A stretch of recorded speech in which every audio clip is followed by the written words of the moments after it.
기도하겠습니다.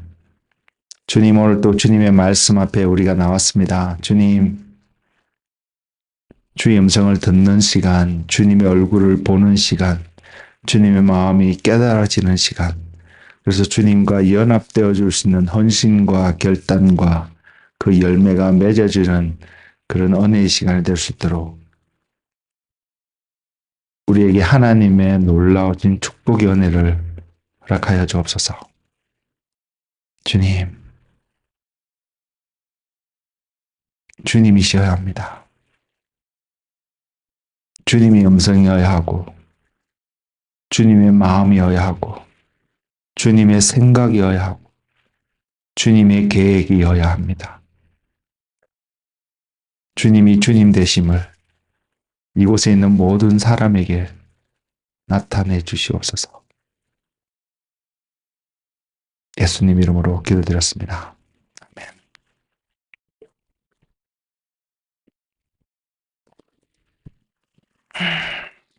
제가 오늘 여러분과 함께 나눌 하나님의 말씀은 요한복음입니다. 요한복음 8장 32절입니다. 요한복음 8장 32절입니다. 제목을 진리와 자유라는 제목으로 정하게 되었고요. 요한복음 8장 32절 말씀입니다. 굉장히 짧은 말씀입니다.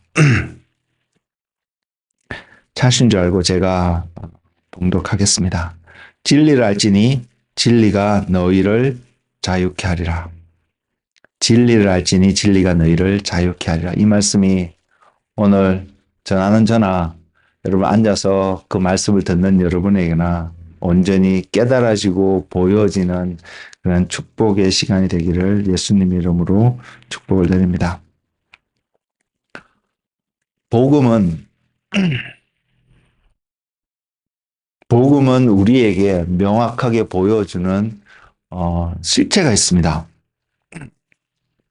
복음이 우리에게 전해주는 정확한 진리가 있습니다. 그 진리는 구원입니다. 복음이 어떠한 모습으로 우리에게 표현이 되어지든 그 복음을 통하여서 우리에게 주어지는 최고의 유익은 바로 구원입니다.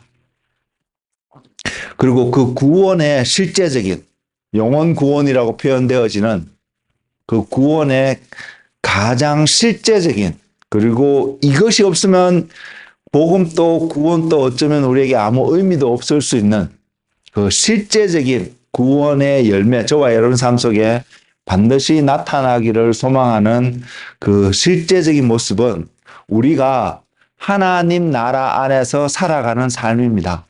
또 다른 말로 표현하면 천국에서 살아가게 되는 삶입니다. 이것이 그냥 추상적으로 우리가 생각하고 소망하고 바라보는 것이 아니라 구원을 얻는 모든 사람들에게 다른 건 다 달라도 그 각 사람마다 나타난 구원의 모습들과 어떤 은혜들이 다 조금씩은 달라도 모두에게 공통적으로 나타날 수밖에 없는 구원의 가장 중요한 실체가 하나님 나라 안에서 저와 여러분이 살아가는 어떠한 삶입니다.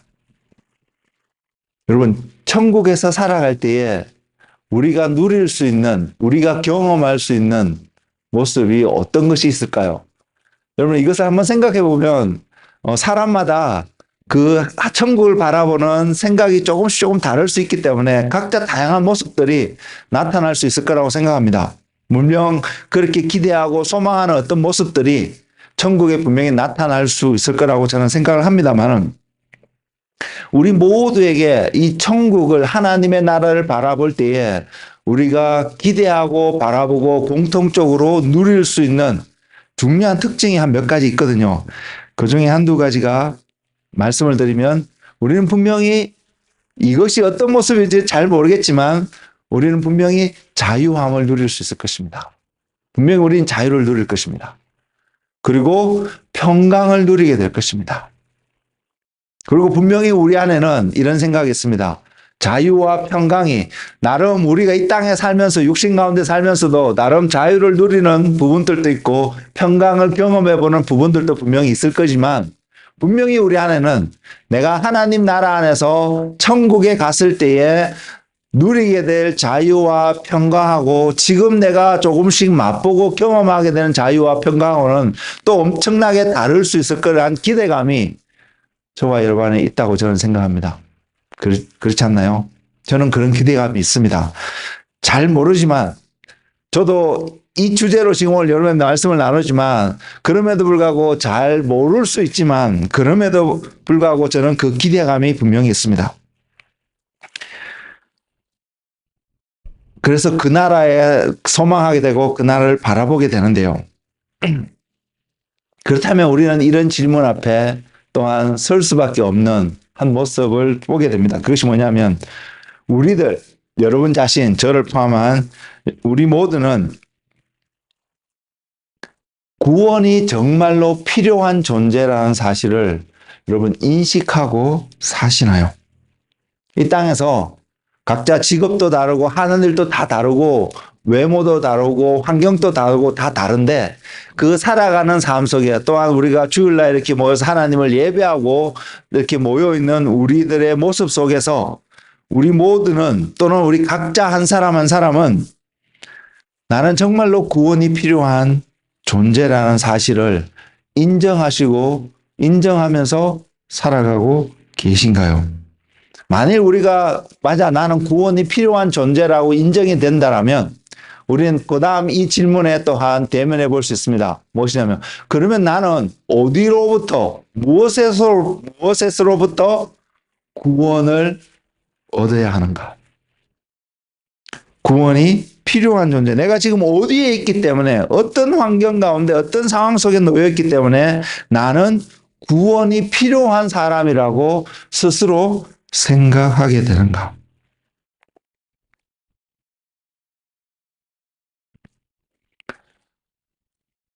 우리가 이 질문에 맞습니다. 저는 구원이 필요한 존재입니다. 저는 이런 상황 속에 있기 때문에 정말로 구원이 필요합니다. 라고 고백을 하실 수 있고 거기에 대한 답을 찾기를 원하고 있다라면 우리가 그런 한 사람이라면 그 사람의 날마다의 삶의 모습은 어떠한 모습으로 살아가게 될까요? 우리는 이 부분을 한번 좀 생각해 볼 수 있기를 원합니다. 그래서 우리는 오늘 하나님의 말씀 앞에서 구원이 필요하고요. 또 구원을 받았다고 말하고 있는 이 교회 안에 있는 공동체의 모습. 그래서 그 구원을 받았다고 믿으며 살아가고 있는 우리들.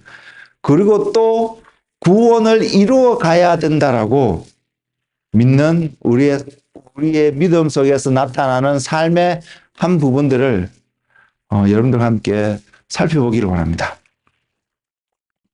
우리가 예수님을 믿는 순간 예수님이 어떠한 분이신지 그래서 우리가 받아들이는 순간 그분이 나의 임금과 구주로 받아들이는 그 순간 우리는 구원을 받은 것도 사실이지만 또한 우리가 여전히 육신 가운데 살고 있기 때문에 우리는 또한 구원을 이루어 가야 될 이 당연한 길이 우리 눈앞에 놓여 있음을 분명히 알고 있습니다.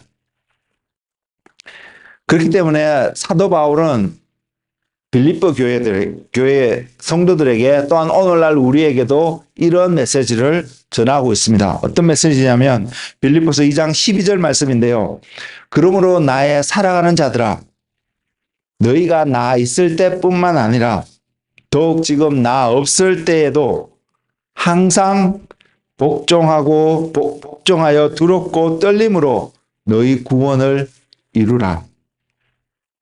문자 그대로 여러분 이 말이 어떠한 말인지 모르진 않잖아요. 분명히 이 바울의 입장에서 빌립보 교인들에게 전하기를 바울이 그들과 함께 있지 않던 항상 그들의 삶은 물론 여기에 설명하는 부분이 좀 붙어 있습니다만은 구원을 이뤄가는 삶을 살아야 되는 것을 분명히 이야기하고 있습니다.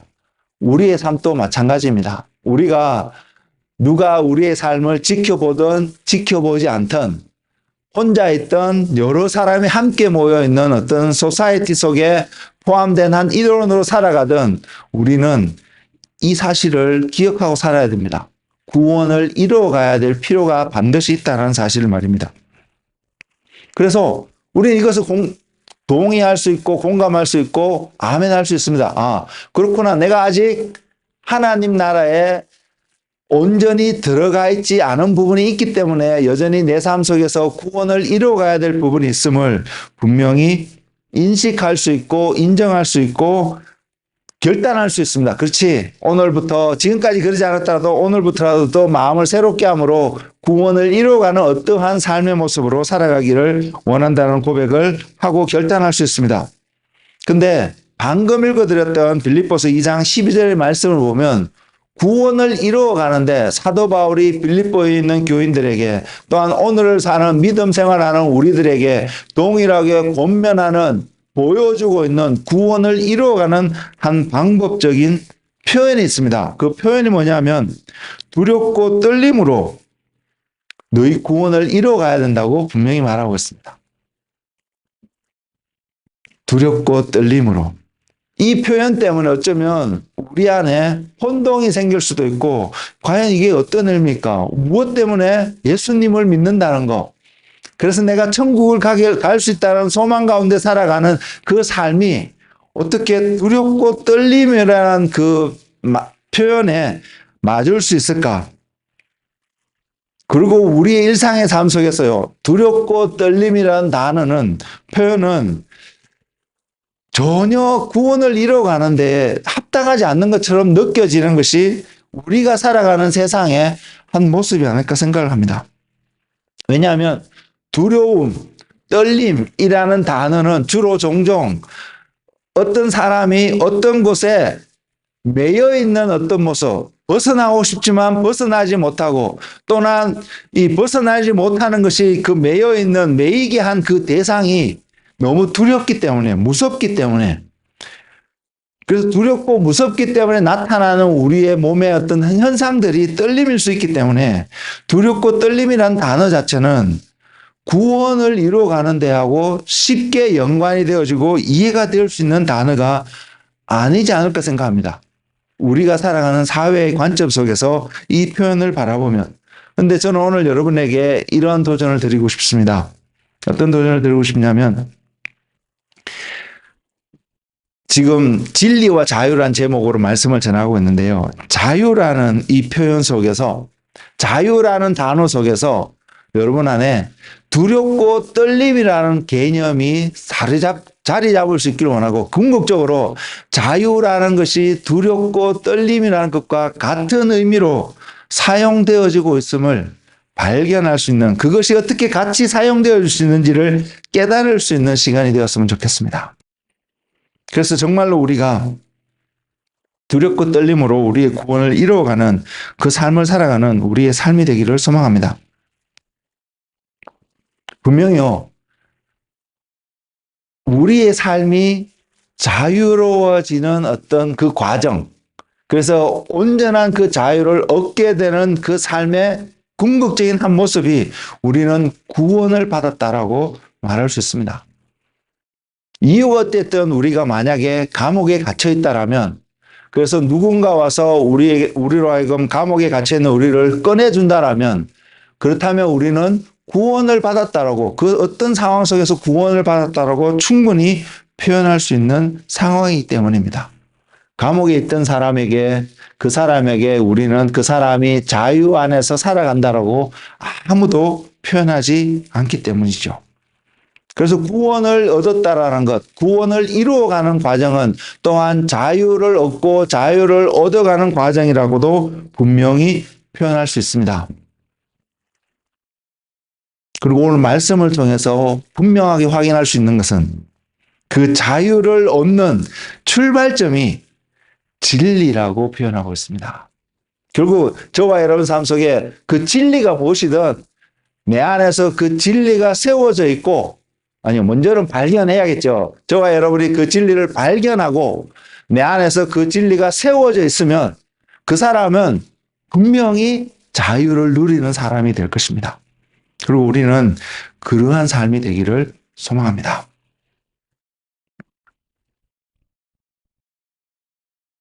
그럼 우리는 질문을 해보시죠. 지금 우리는 구원을 받았다라고 고백하는, 구원의 확신이 있다고 말하는 우리들이라고 저는 생각을 하는데, 그런 우리들에게 그러면 이 진리 안에서 살아가고 있는가? 여러분, 그 질문에 여러분은 어떠한 답을 하실 수 있나요? 잠언에 있는 기자는 지혜를 찾아야 될 것을 굉장히 강조를 하고 있습니다. 그 한 말씀을 잠언에 있는 말씀으로 인용을 해드리면 잠언서 3장 13절에서 18절에 있는 말씀인데요. 그 말씀이 이렇습니다. 지혜를 얻는 자와 명철을 얻는 자는 복이 있나니 이는 지혜를 얻는 것이 은을 얻는 것보다 낫고 이익이 정금보다 나음이니라.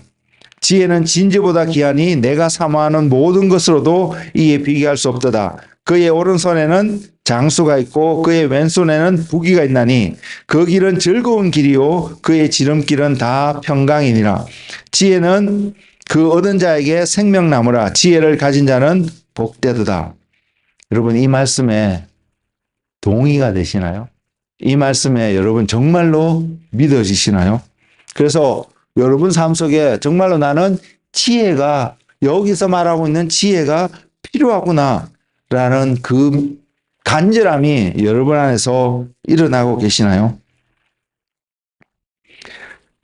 지혜가 어떠한 모습이든 간에요. 지금 오늘 방금 읽어드린 말씀 속에서 지혜는 은금과 은이나 금이나 어떠한 것과도 비교할 수 없는 것이라고 표현을 하고 있습니다. 그리고 그 지혜를 얻는 그 사람에게는 장수가 있고 부귀가 있다고 말하고 있습니다. 그리고 그의 길이 즐거운 길이라고 말하고 있고 그의 가는 지름길이, 걸어가는 그 길이, 가는 길들이 평강의 길이라고 말하고 있습니다. 장수, 부귀, 즐거운 길, 평강이란 단어를 지금 저와 여러분의 지금의 삶에 대입을 해봐서 우리의 삶을 한번 점검해 보면 여러분은 지혜를 얻은 자라고 표현할 수 있나요? 아니면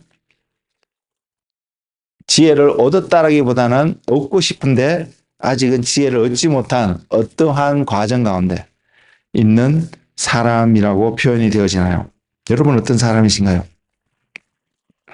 세상에서 가르치는 가르침, 세상에서 존재하는 학문적인 내용들을 바라보면 그 내용들을 통해서 지혜라는 이 단어를 접하게 되면 지혜는 약간 철학적인 개념으로, 정신적인 어떤 개념으로 우리에게 많이 전달되어지고 다가오는 것이 사실입니다. 그래서 그 지혜를 표현하고 그 지혜를 얻은 자의 삶은 개인의 삶도 마찬가지지만 사회도 그렇고 국가도 그렇고 그 삶의 모든 영역에서 분명히 지혜는 그 사회와 국가와 개인의 삶을 풍성하게 해줄 수 있는 무언가가 있음을 분명히 이야기하고 있는 부분이 있습니다. 그럼에도 불구하고요. 그 세상은 지혜를 things라고 표현되어 줄 수 있고 어떤 필로소피한 어떤 부분으로 이야기되어 줄 수 있고 이렇게 표현할 수 있는데 성경은 똑같은 단어를 쓰고 있는 성경은 지혜를 그렇게 표현하고 있지는 않습니다. 성경은 지혜를 인격체로 표현을 하고 있습니다. 16절에 3장 16절을 말씀 보면 그의 오른손에는 라고 표현하고 있습니다. 사람의 모습으로 표현을 하고 있죠. 오른손에는 장수가 있고요. 왼손에는 부귀가 있고요.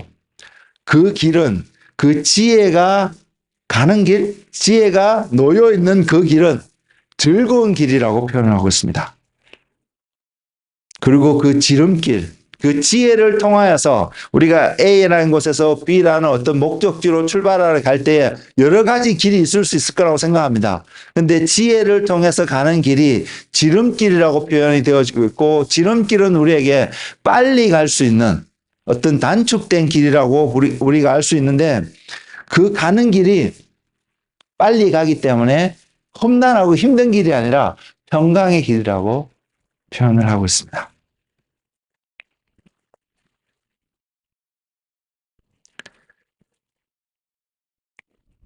그래서 16절의 말씀을 가만히 보고 있으면요. 16절, 17절, 10의 말씀을 가만히 보고 있으면 육신을 입고 살아가는 우리들에게도 너무나도 필요한 어떠한 것들을 이야기하고 있습니다. 왜냐하면 장수, 부귀, 즐거움, 평강 그것이 어떠한 모습이든 우리는 누리기를 원합니다. 가지기를 원합니다. 그렇지 않나요?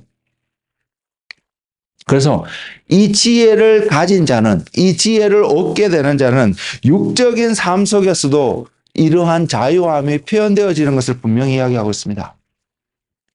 장수의 어떤 축복을 가지고 있는 사람, 부귀의 어떤 축복을 가지고 있는 사람은 분명히 없는 사람들과 비교해 봤을 때 뭔가 다른 자유함을 누리는 한 사람의 모습이 될 수 있기 때문입니다.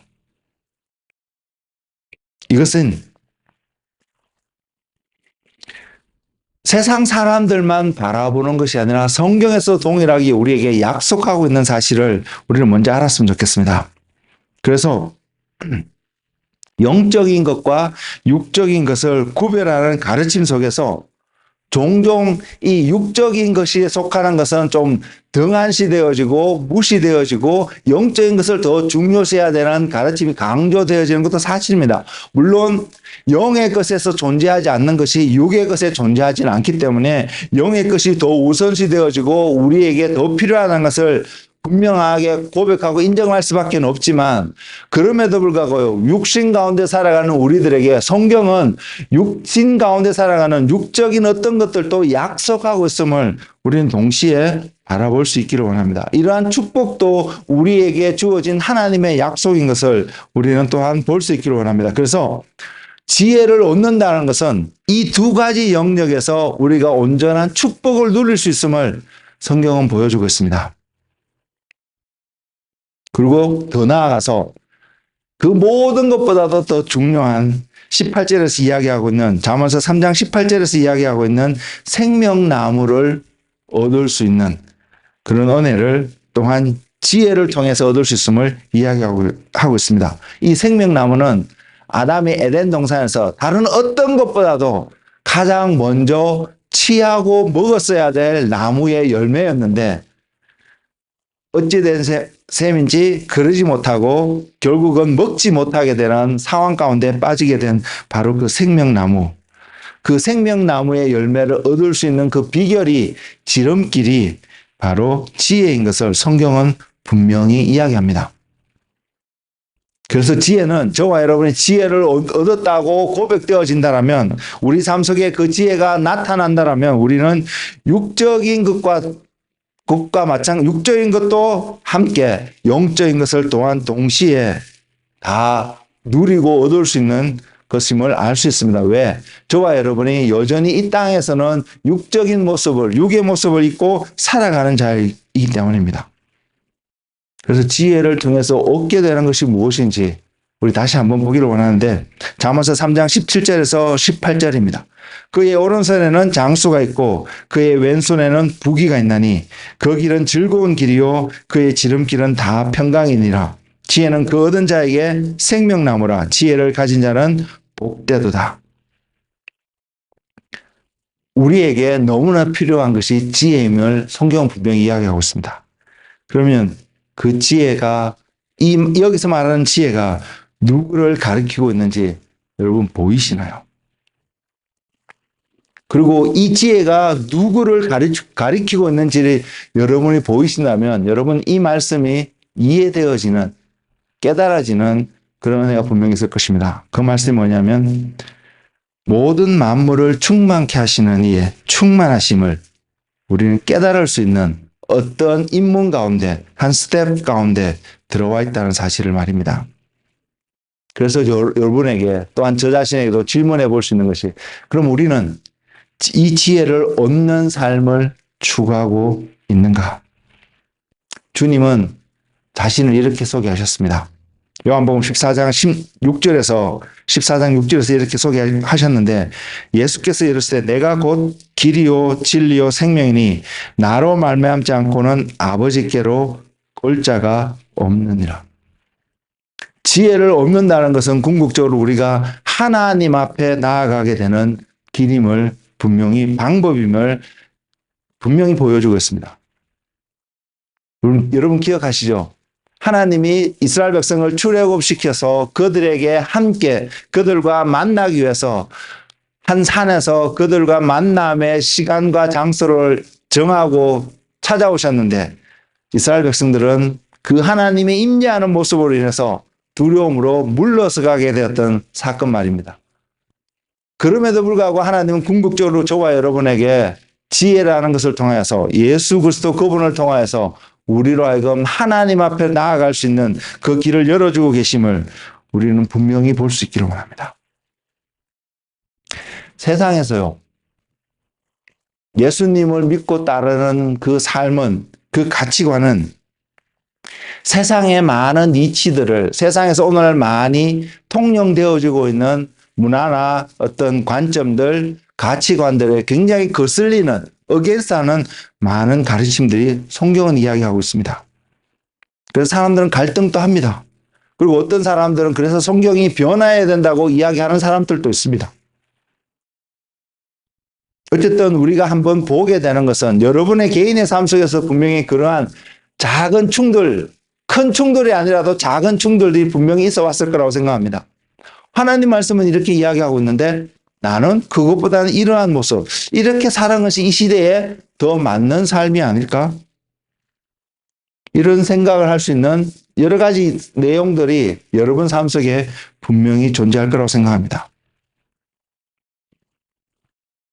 그렇기 때문에 세상 사람들 눈 속에서, 세상 사람들 관점 속에서, 가치관 속에서 하나님 말씀에 미련할 정도로 순종하며 지키며 살아가려고 하는 사람들을 본다면 어리석은 자라고 손가락질 할 수도 있다는 사실을 여러분 보고 계시나요? 여러분이 만약 그런 자리에 있을 때에도 여전히 그럼에도 불구하고 하나님의 말씀을 붙잡고 순종하고 지키며 살아갈 수 있는 힘이 여러분 안에 있음을 또한 보시나요? 분명히 주님을 말미암지 않고는 하나님께로 나아갈 수 없음을, 생명을 얻을 수 없음을 성경은 분명히 이야기하고 있습니다. 그리고 잠언서의 말씀을 통해서도 분명하게 확인되어지는 것은 그리스도로 말미암아 우리가 영적인 어떤 영적인 유익함들을 얻는 것뿐만 아니라 육적인 필요들도 채워줄 수 있음을 성경은 분명히 이야기하고 있음을 우리는 볼 수 있기를 원합니다. 그래서 저와 여러분이 믿음 생활을 이 땅에서 육신을 입고 살아가고 하고 있다면 이것을 또한 경험하고 누릴 수 있는 그런 은혜가 우리 삶 가운데 있기를 원합니다. 그렇게 할 수 있는 이 진리가 저와 여러분 삶 속에 세워져 있나요? 분명히 잠언에 그의 오른손에는 장수가, 그의 왼손에는 부귀가 있고 그의 길은 즐거운 길이고 그의 지름길은 평강의 길이라고 하는데 적어도 이 네 가지 표현되어진 이 카테고리 안에 있는 삶의 모습이 여러분 삶 속에 풍성하게 온전하게 드러나고 계신가요? 우리 이것을 다 경험하면서 살아가는 그런 신앙생활을 하는 한 사람 한 사람 되기를 소망합니다. 왜? 하나님 말씀은 살아계시기 때문입니다. 하나님 말씀은 살아있는 하나님의 말씀이고 하나님은 오늘 또 역사하시는 분이시기 때문에 우리의 삶 속에서 하나님이 약속하신 것은 하나도 놓치지 않고 우리가 다 경험해 볼 수 있는 그 은혜 가운데 살아가는 우리의 삶이 되기를 소망하기 때문입니다. 오늘 본문으로 주신 말씀을 가만히 보면요.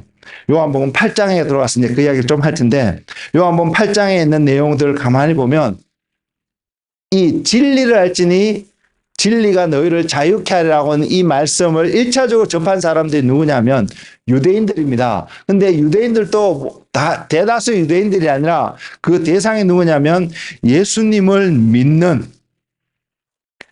31절에 이렇게 나오거든요. 그러므로 예수께서 자기를 믿은 유대인들에게 이르시되 너희가 내 말에 그하면 참으로 내 제자가 되고 진리를 알지니 진리가 너희를 자유롭게 하리라. 1차적인 대상은 예수님을 믿는 유대인들이라고 말하고 있는데 오늘날 저와 여러분에도 동일하게 적용되어질 수 있지 않을까요? 여러분 예수님을 믿지 않으세요? 예수님을 믿고 있는 우리들에게 주님이 진리를 알지니 진리가 너희를 자유롭게 하리라. 주님이 이 말씀을 하실 때의 한 전제는 아, 예수님을 믿는다고 말하는 그 유대인들의 삶 속에, 생각 속에, 가치관 속에 진리가 무엇인지 아직 온전히 모른다는 것을 우리는 눈치챌 수 있지 않나요? 저와 여러분의 삶은 어떨까요?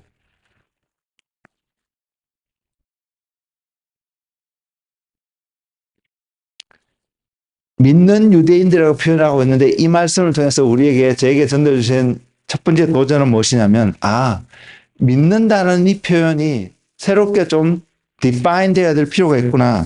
그리고 말씀을 통해서요, 분명 우리는 예수님을 믿으면 구원을 얻는 게 분명한 사실인데 그 믿음이 무엇을 가리키고 있냐면 예수님의 제자가 되는 것을 분명히 이야기하고 있음을 우리는 생각하기를 원합니다.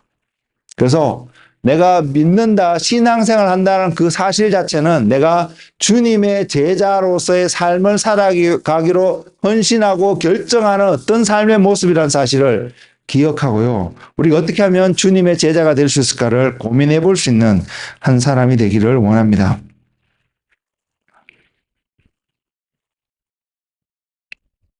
그래서 요한복음 8장 32절 말씀을 통해서 계속해서 이야기되어진 내용들을 쭉 살펴보면요. 당시에 얼마나 많은 유대인들이 예수님을 믿었을까 생각을 해볼 수 있고요. 그리고 그 예수님을 믿었다고 말하는 그 유대인들이 이 요한복음 8장에 나오는 대화의 내용들을 통하여서 그들은 정말로 그 대화의 결과를 통해서 예수님을 믿는 자리, 더 나아가서 예수님의 제자가 되는 어떤 삶의 자리로 그들은 나아갔을까? 이런 퀘션을 가지게 되었는데, 제가 그 퀘션을 가지면서 드는 생각은 많은 사람들이 주님을 믿는다고 표현되어졌지만 결과 이 대화의 내용을 통해서 주님 앞에서 주님의 제자로 남겨진 사람들이 많지 않지 않을까 이런 생각을 하게 되었습니다. 많이들 주님을 떠나가지 않을까 생각을 하게 되었다는 사실입니다. 오늘 살아가는 우리들에게 동일하게 적용되어질 수 있는 부분이 있습니다. 결국 우리가 진리가 무엇인지를 온전히 알지 못하면 우리는 예수님을 믿었다고 표현되는 유대인들처럼 그러한 삶을 예수님이 무엇을 이야기하시는지도 모르고 자기들은 아브라함의 자손으로 늘 자유 가운데 살았다고 생각하는데 어디에 묶여 있는지도 모르고 살아가는 한 사람이 될 수 있다는 것입니다. 그리고요, 당시에 예수님의 상황을 살펴보면 예수님이 그렇게 물론 이 예루살렘에 입성할 때 환영받고 이렇게 했던 부분들도 있었지만 예수님이 많은 곳에서 환영받은 부분도 있지만 또한 환영받지 못했던 부분들도 성경은 보여주고 있거든요. 그런 관점에서 저와 여러분이 예수님과 같은 입장에 있다라면 누군가가 나를 믿어주고 내 말을 경청해 준다라면 나의 편이 되줄 수 있다는 생각이, 내 편이라는 생각이 들 수 있는데 주님은 그들을 향해서 자기 편에게 하시는 말씀처럼 하시는 것이 아니라 무엇이 그들 삶 속에서 온전히 세워져야 되는지를 보여주는 어떤 말씀을 하셨다는 사실입니다. 그래서 주님의 말씀과 행보를 보면 사람들이 주님을 따르든 따르지 않든 그의 마음을 빼앗기는 것이 아니라 주님이 정말로 사람들로 하여금 알기를 원하는 어떠한 것을 전하는 일에 마음을 두셨다는 사실을 분명히 볼 수 있기를 원합니다. 그런 관점에서 우리는 오늘 본문의 말씀을 대면해 보기를 원합니다. 진리를 알지니 진리가 너희를 자유롭게 하리라. 우리가 분명히 자유를 얻기를 원한다면 이 진리를 알아야 한다고 생각합니다. 그리고 이 진리가 우리의 삶 속에 분명히 세워져야 합니다. 그렇다면 우리는 이 진리를 알기 위해서, 자유를 얻기 위해서 이 진리 가운데 우리의 삶을 투자하고 시간을 들이고 아는 일에 여러분 열심을 하고 있으실까요? 또는 내가 정말로 이 진리를 알고자 하고 있다고 표현할 수 있다면 그럼 내 삶 속에 이것을 진리를 아는 그 삶 속에 살아가고 있는지를 내 삶은 어떻게 보여줄 수 있을까? 기독교에서 말하는 믿음은요, 우리가 표현하는 믿음은 열매를 요구합니다. 어떠한 열매가 반드시 맺어지는 것을 이야기하고 있습니다. 우리가 참 믿음을 가지고 있으면 반드시 거기에 합당한 열매를 맺을 수 있음을 성경은 분명히 이야기합니다. 그렇기 때문에 저와 여러분이 진리를 추구하는, 진리를 발견하는 그러한 삶을 살아가고 있다라면, 지혜를 얻고자 하는 그 삶을 살아가고 있다면 우리의 삶 속에서는 그 지혜, 얻고자 하는 진리로 통해서 우리 삶 속에 나타나는 어떠한 열매가 반드시 맺어진다는 사실을 우리는 기억하길 원합니다. 진리가 무엇이고 지혜가 무엇인지 설명하지 못한다 할지라도 우리의 삶 속에서는 그 열매가 맺어진다는 사실을 기억하길 원합니다. 그래서 주님께서는 이런 표현을 다른 곳에서 이렇게 하셨습니다. 그것이 뭐냐면 마태복음 7장 15절에서 20절에 있는 말씀인데요. 거짓 선지자들 삼가라. 양의 옷을 입고 너희에게 나아오나 속에는 노략질하는 일이라. 그들의 열매로 그들을 알지니 가시나무에서 포도를 또는 엉겅퀴에서 무화과를 따겠느냐. 이와 같이 좋은 나무마다 아름다운 열매를 맺고 못된 나무가 나쁜 열매를 맺나니 좋은 나무가 나쁜 열매를 맺을 수 없고 못된 나무가 아름다운 열매를 맺을 수 없느니라. 아름다운 열매를 맺지 아니하는 나무마다 찍혀 불에 던져지느니라. 이러므로 그들의 열매로 그들을 알리라. 물론 시작은 거짓 선지자들 삼가라는 말로, 또한 마지막은 그들의 열매로 그들을 알리라고 표현하고 있는 이 문장 안에서, 말씀 안에서 중요한 것을 이야기하고 있는데요. 그 중에 하나는 우리가 쉽게 우리 한국적인 속담에서도 표현되어진 것이 뭐냐면 콩 심은 데 콩 나고 팥 심은 데 팥 난다는 사실입니다. 좋은 나무가 아름다운 열매를 맺고요, 나쁜 나무가 나쁜 열매를 맺는다는 사실입니다. 나쁜 나무가 좋은 열매를 맺을 수 없다는 사실입니다. 그렇다면 우리가 아름다운 열매를 맺어야 되는 필요성을 느낀다면 저와 여러분은 반드시 좋은 나무가 되어야 된다는 사실을 분명히 이야기하고 있습니다. 그러면 진리 앞에 서는 우리들을 봤을 때 저와 여러분 좋은 나무인가요? 아니면 나쁜 나무인가요? 그래서 그 열매를 봤을 때에, 또는 그 열매를 먹었을 때에 달콤하고 맛있을 때에 그 나무의 열매가 좋다고 또 탐스럽다고 아름답게 보인다고 표현하고 있듯이 우리의 삶 속에서 그러한 모습들이 나타날 때에 그 사람은 진리를 발견하고 진리를 소유하고 있는 한 부분의 사람이라고 분명히 말할 수 있을 것입니다. 그 삶이 우리 가운데 있어야 된다는 사실을 우리는 기억했으면 좋겠습니다.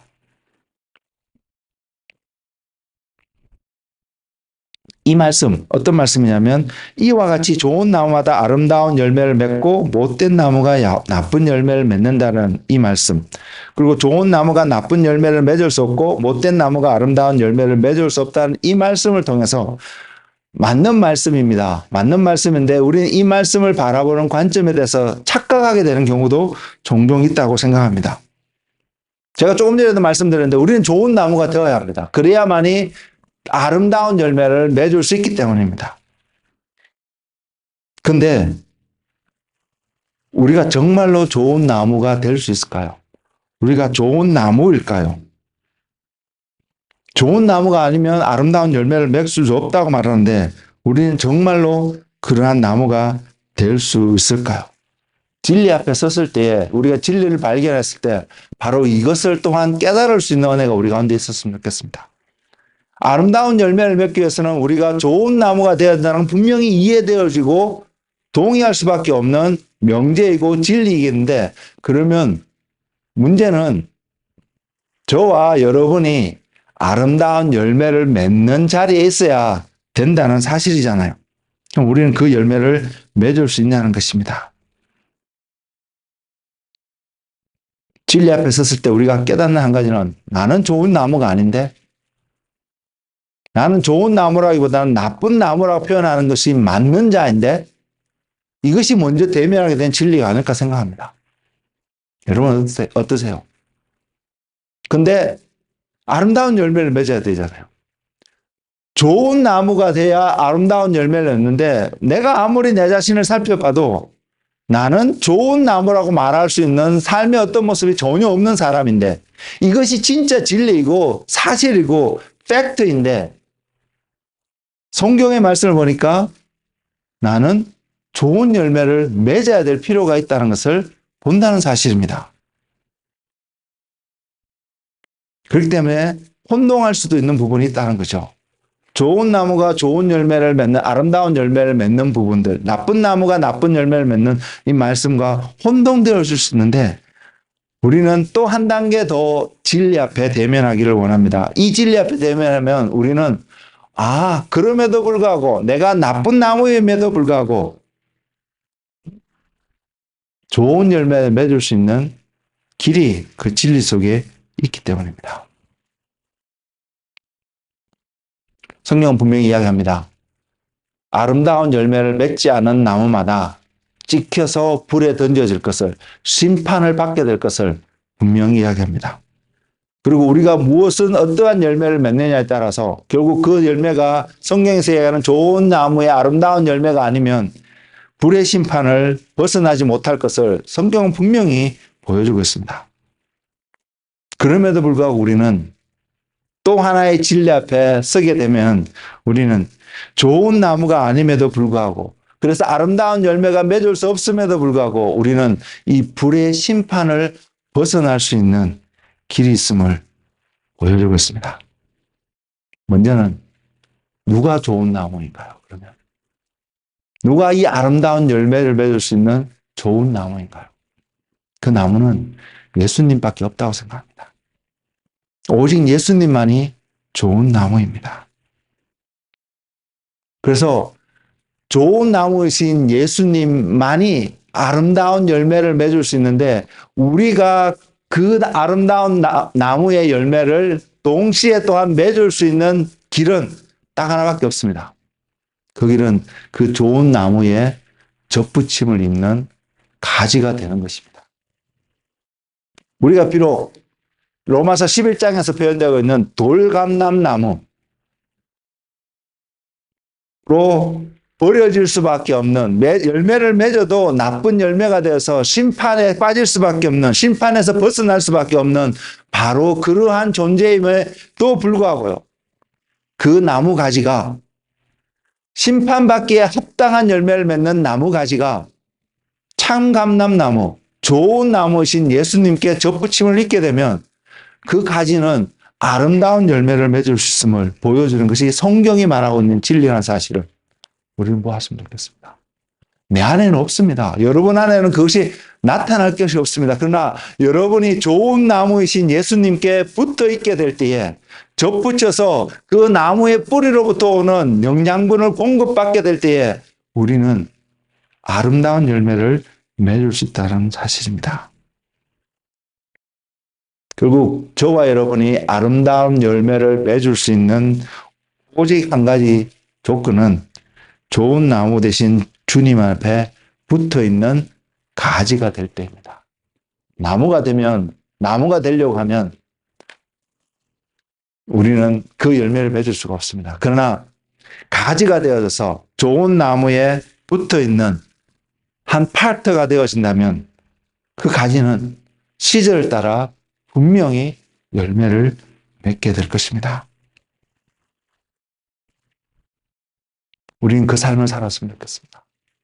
우리는 그 진리를 바라보고 내가 진리 대신 지혜 대신 예수님, 좋은 나무 대신 예수님께 접붙여서 살아갈 수 있는 그런 은혜의 삶이 저와 여러분의 삶이 되었으면 좋겠습니다. 그래서 좋은 열매를 맺는 그 삶, 그래서 지혜의 오른손에 있는, 왼손에 있는, 즐겁게 되어지는, 평강을 누리게 되어지는, 생명나무를 얻게 되는 바로 영적인 일과 육적인 일을 다 아울러서 함께 누릴 수 있는, 주님과 함께하는 삶의 그 축복 가운데서 발견되어지는 저와 여러분의 삶이 되기를 예수님의 이름으로 축복을 드립니다. 우리 안에 진리가 세워져 가고 있으면요,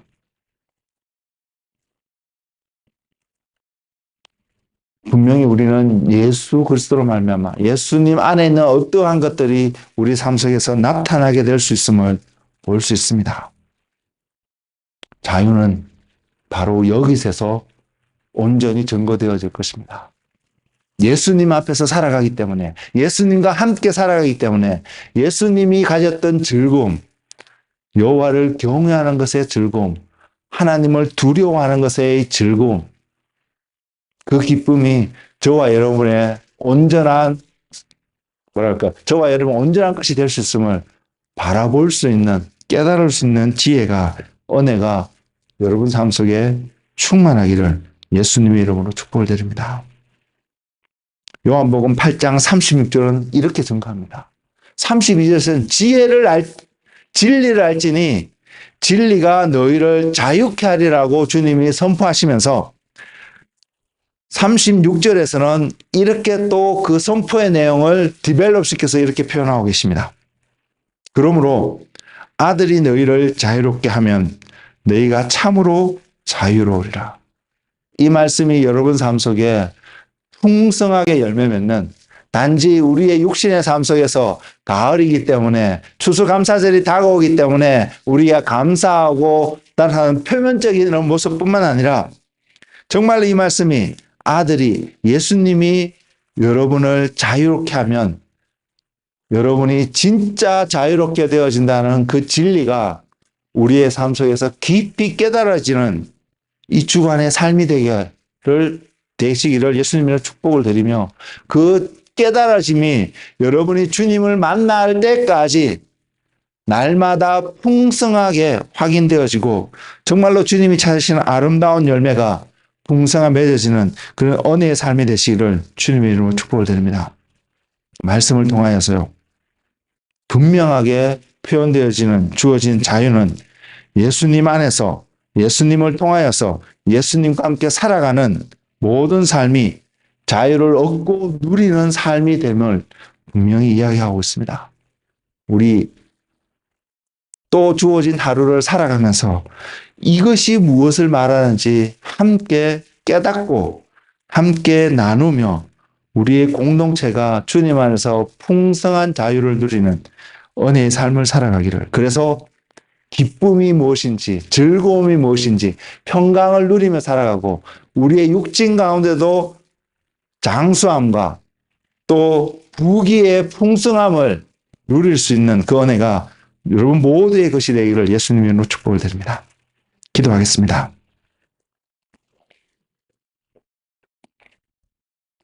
그래서 주님이 약속하시는 진짜 자유를 누리시는, 지금 이 세상에서도, 살아가고 있는 이 세상에서도 그 자유를 누리고 다가오는 세상에서도 하나님 나라에서도 동일하게 그 자유를 누릴 은혜가 우리 모두 것이 되기를 소망합니다. 주님, 진리를 알지니 진리가 우리를 자유케 한다는 말씀을, 그 말씀 앞에 우리가 섰습니다. 또 주님께서 말씀하시기를 아들이 너희를 자유롭게 하면 너희가 참으로 자유롭게 될 것이라는 말씀 앞에 우리가 섰습니다. 주님, 마태복음을 통해서 주님께서 우리에게 말씀하시기를 아름다운 열매를 맺지 않은 나무마다 찍혀서 불에 던져질 것이라고 선언하고 계심을 바라봅니다. 그런데 주님, 우리는 아름다운 나무가 아님을 고백합니다. 좋은 나무가 아님을 고백합니다. 근데 주님의 은혜가 십자가에서 보혈을 흘려주신 주님의 순종이 우리로 하여금 좋은 나무에 아름다운 열매를 맺을 수 있는 기회를 주신, 은혜를 주신 주님을 바라봅니다. 그래서 오늘도 좋은 나무이신, 참 포도나무 되신 예수님 앞에 접붙임을 받은 나무 가지의 가지인 우리들의 모습이 발견되어지기를 원합니다. 주님, 이것이 깨달아지는 우리의 삶이 되게 하여 주옵소서. 그래서 주님이 없으면, 주님이 우리 안에서 발견되어지지 않으면, 한순간도 주님과 함께하는 삶이 아니면 내가 정말로 온전한 자유를 누릴 수 없고 평강을 누릴 수 없음을, 주님이 우리를 자유케 하지 않으면 우리가 자유를 누린다고 할지라도 그것이 온전한 자유가 되지 않음을 깨닫고 오늘 또 주님 앞에 나아가는 주님의 제자가 되게 하여 주옵소서. 예수님을 믿는 유대인의 삶이 아니라 예수님을 따라가는 제자의 삶이 우리 가운데 나타나서 주님, 정말로 아름다운 열매를 맺는 주님에게 붙어있는 가지가 되게 하여 주옵소서. 예수님의 이름으로 기도드렸습니다. 아멘.